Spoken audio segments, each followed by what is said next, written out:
ମୁଁ ଗୋଟେ ଛୋଟ ଉଦାହରଣ ଦେଇକି ଶେଷ କରିବି। ଜାଣିଲେନି ବାପା ମରିଗଲା ପରେ ସେ ତିନି ଭାଇ କେବଳ ଯୋଉ ଧନ ରଖିଥିଲେ ବାପା ଜମି ପାଇଁ ଘର ପାଇଁ ପରସ୍ପର ଝଗଡ଼ା ଝାଣ୍ଟି ହେଇ କୋର୍ଟ ବାଟ କରି ଶେଷରେ ପରସ୍ପର ନା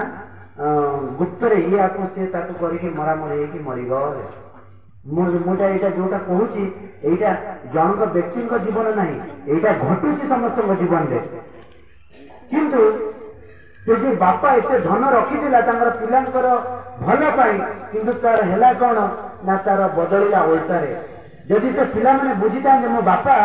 आज ये धन केमती एकाठी कला ना दरिद्र मानकर दुखी लोक मानकर कष्ट बुझी दान कर मत भगवान आशीर्वाद करके मोर पिला मोर बापा आम एत धन एकाठी कर बुझी पारे शेष सब जमी बाड़ी बिकिकी से पूरा जमी ये कहीकि से भाई जो कहते आखिर पूरा लोटक आसी जाऊ है कारण से जीवन में अनुभूति कर विशेष भाव में समय कहवाई चाहे आम समस्त जीवन में दुख अच्छी एमती कई ना क्या जीवन में दुख ना समस्त जीवन में दुख अच्छी किंतु दुख को आम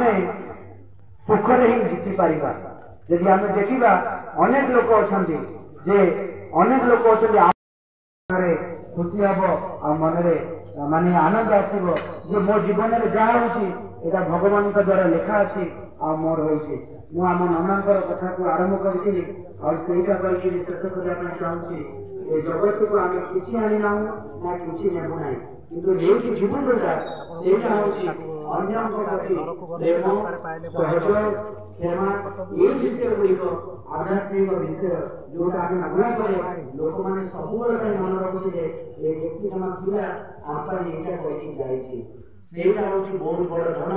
जोटा आम केबे भी मेहनत कर कमी पाइबु किंतु एटा हृदय ही आम एटा कमी पाइबु एति कोई मोर छोट वक्तव्य आपन समस्त मोर नमस्कार आपन बहुत दूर आसिले आ आपन